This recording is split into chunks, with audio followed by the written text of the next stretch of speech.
everyone. Thanks so much for joining me here today as we get to talk about one of my favorite subjects, comic books. My name is Jose. I love comic books. I love talking about them. I love sharing them with you. Feel free to follow me on social media if you would like. Links are in the description below. I've also posted a link to the Marvel fan site that'll have plot synopsis and character bios for this issue. The New Mutants, number 26 from 1984. We see a new logo. And this is the logo they will use all the way to the end. Great cover by Bill Sienkiewicz with the first full appearance of Legion. Now, Legion showed up as a on the previous issue as a pinup, but this is his actual first appearance here. Great cover. I owned this when I was 10, and I thought it was the weirdest thing in the world. I really had a hard time. Great cover. This here is done with some screen tones here being applied. Or no, not screen tones. I'm sorry, dual tones and zippy tones here. And then you can even see staples being applied here. Bill Sienkiewicz is such a creative, and I love the orange. It's just so cool. So, all right, we're in Muir Isle, and we have look at these weights, and it's at the just very cool here. We have Tom Corsi, the former police officer from the Demon Bear saga, and Sharon Friedlander, the nurse. Now, they have changed, and they are now Native American after the bear changed them here, and look at him with those sprawling muscles here. And Sharon says, "You trying to kill yourself, fella?" And he sets down, and look at that, crushes the floor. "Fantastic, Sharon. I just pressed twice the world record, nearly 1,000 pounds. Do you have any idea what that means?" And Sharon says, "You're desperate for my services?" "I'm serious. That demon bear didn't only change our features, but our bodies as well. We're better physically than we ever were. Maybe the best a human being can be." And Sharon says, "Lucky us. Forgive me if I don't cheer, Thomas. I'm still not used to the stranger who looks back at me every morning from the mirror. I like the woman I used to be, the life I used to have. I'd give anything to have them both back." And then she pauses and says, "What the?" I do have a playlist in New Mutants 20, which I have covered. I have covered every single issue since number 1. Actually, since the graphic novel, so feel free to check that out. And Tom says, "Sharon, am I seeing things?" And Sharon says, "It's an astral form like the one Professor Xavier manifests. This kid must be a telepath too. I sense images in my head." And Tom says, "Me too. He's trying to contact us. What's he saying? I can't figure it out. And who the heck is he? Looks like an Arab." And we see here again some zip tones, dual tones being applied here. And Tom, he's screaming. He vanished. The alarm, David's room. So he's running toward it. And Sharon says, his door's sealed. I can't free the locks. They're all being jammed. No problem, as he tears the door away here. Wow, on my best day of my life, I could never have done this, or even close. And so we see here Legion for the first time here. And Tom is like, "Holy!" And Legion, of course, is yelling, "Help me! Uncle, Dan, Papa, Mama, I'm hurting. Somebody, anybody, help me, save me, make it stop. Please, please, please." So and I don't know who at that time he was referring to, but he starts tossing these things, and Tom protects Sharon, and she says he must be telekinetic. He can move objects without physically touching them. He's throwing a poltergeist tantrum. And Tom is like, we gotta, and then he's hit. And Sharon says, the kid won't let us near the door. He's forcing us deeper into the room, closer to him. And look at this. Man, Bill Sienkiewicz. Shoot, I knew I should have paid more attention in catechism class. A guy can never think of a decent prayer when he really needs one. Poor kid, screaming like a banshee. I don't think he knows what's happening to him. The power may be his, but he doesn't have the slightest notion of how to control it. He's as much a victim as we are. And Legion's yelling, Papa, save me. Papa, help me. Hurting, lonely, burning, scared. So,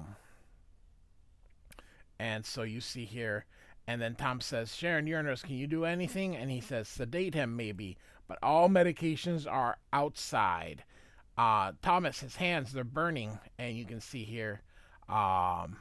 And there's a laugh here that Sienkiewicz just drew himself. And she's like, he's laughing, but it's a girl's voice.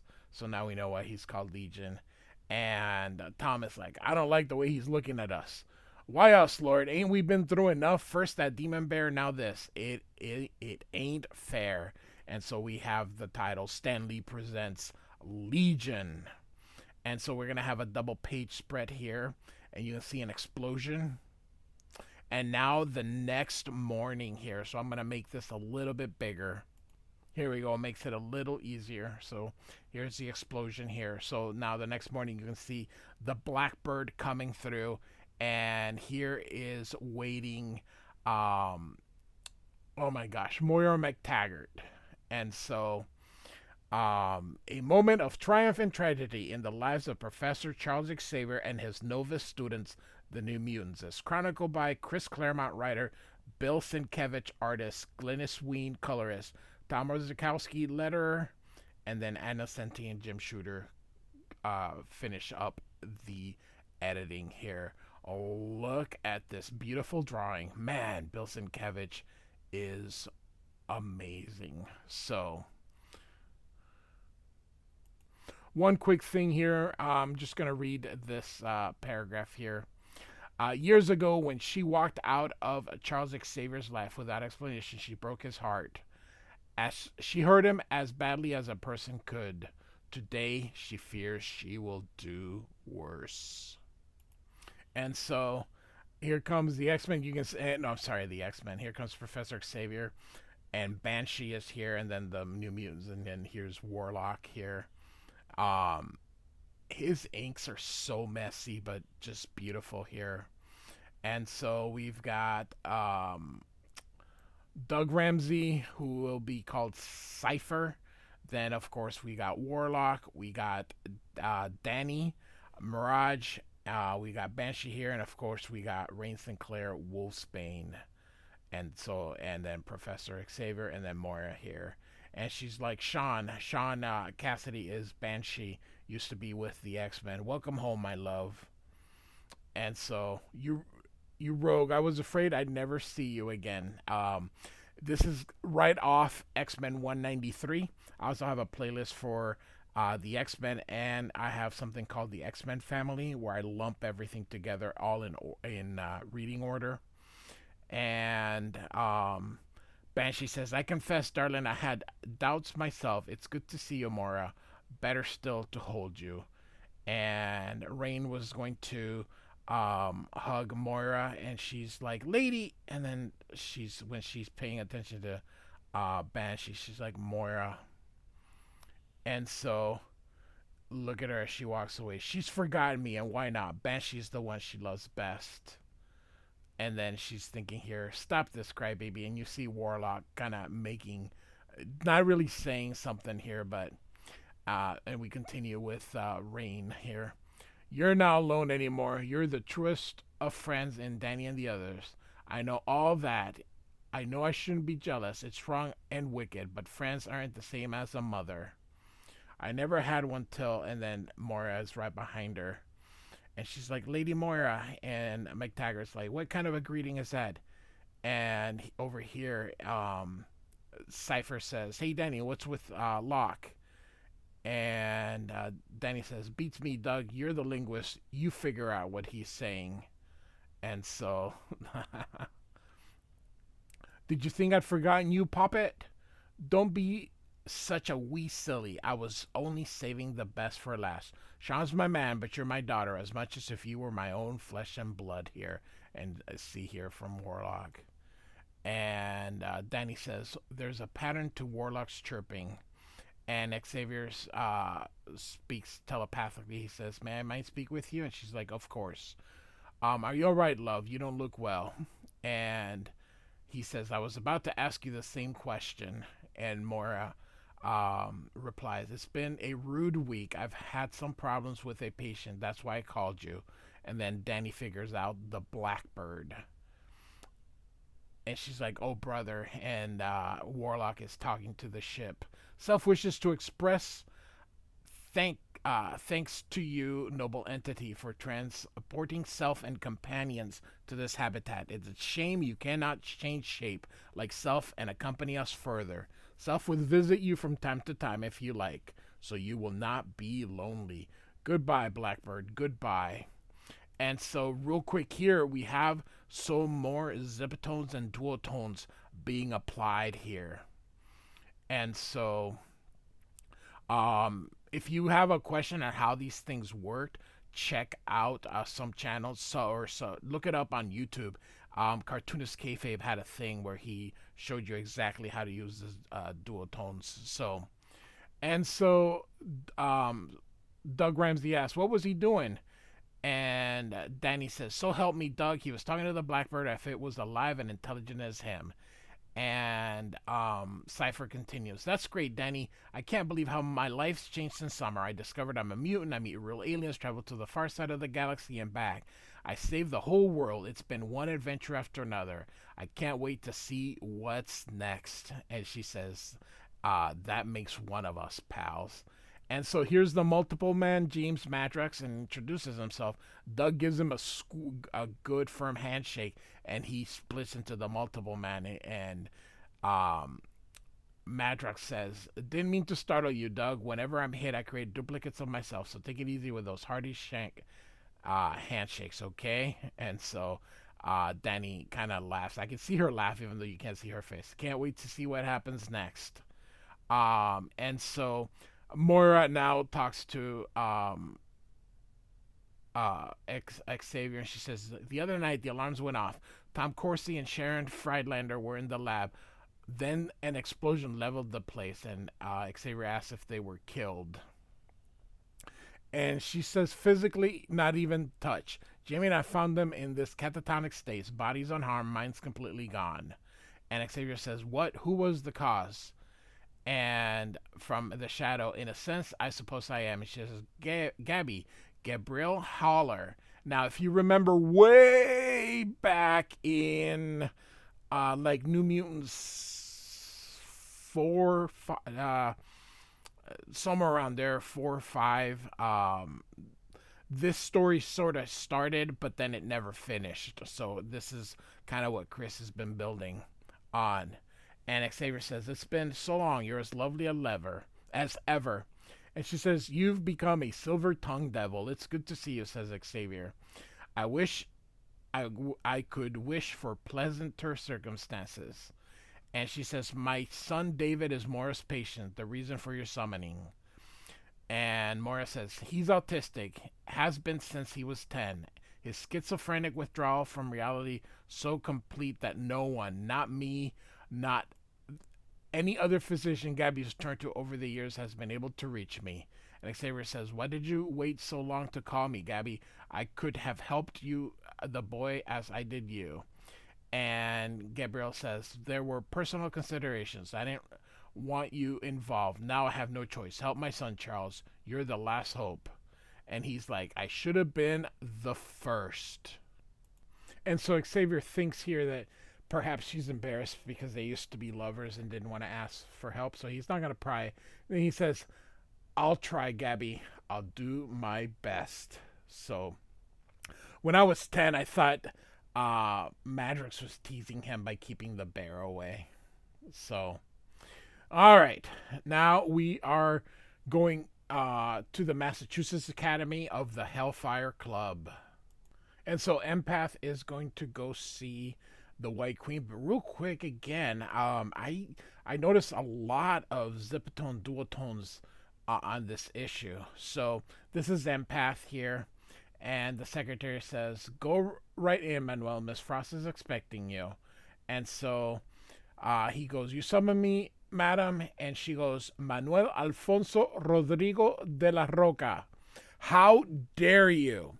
Does that hurt poor Empath? It is the merest harbinger of what I've in store for you." As she's hitting him here with a cybolt, kind of knocking him here.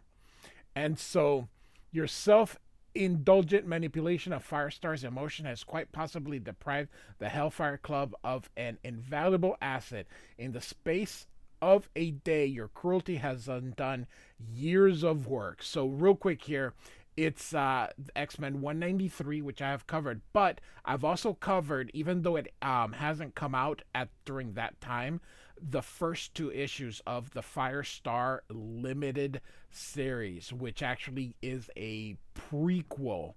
So check out the playlist, the X Family playlist, or the X-Men playlist if you would like. So, and Empath goes, "I meant no harm. I was trying to help." And the White Wing says, "Liar, you were playing games with her, with Thunderbird, with the X-Men. You've been a troublemaker from the beginning, a misery to your team. It's an utter disappointment to me.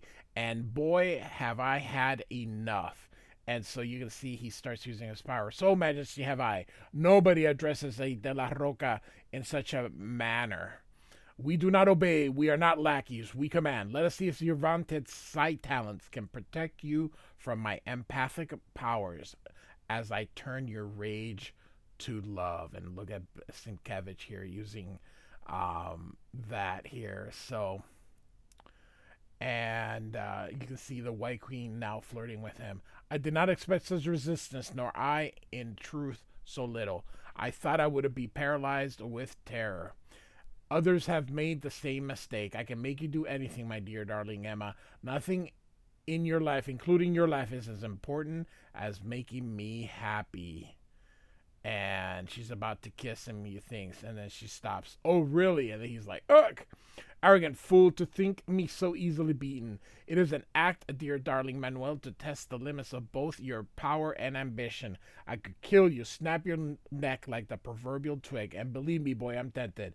But instead, I'm placing psychic inhibitors in your brain. Until I remove them, you cannot use your empathic talent, and that day will come when I decide you've learned your lesson. Consider this a final warning, Manuel. Ignore it as your peril," as she walks away.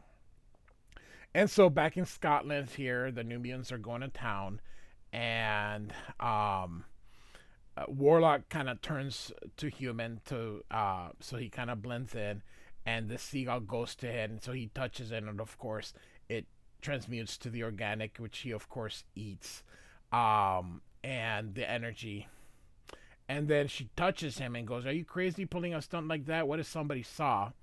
And then she goes, "My hand. I didn't think when I grabbed it. If I'm infected with the transmutation virus, I'll change too. There's no cure. I'll be that way forever." And Warlock feels bad and says, "Danny, anger, fear, self's fault.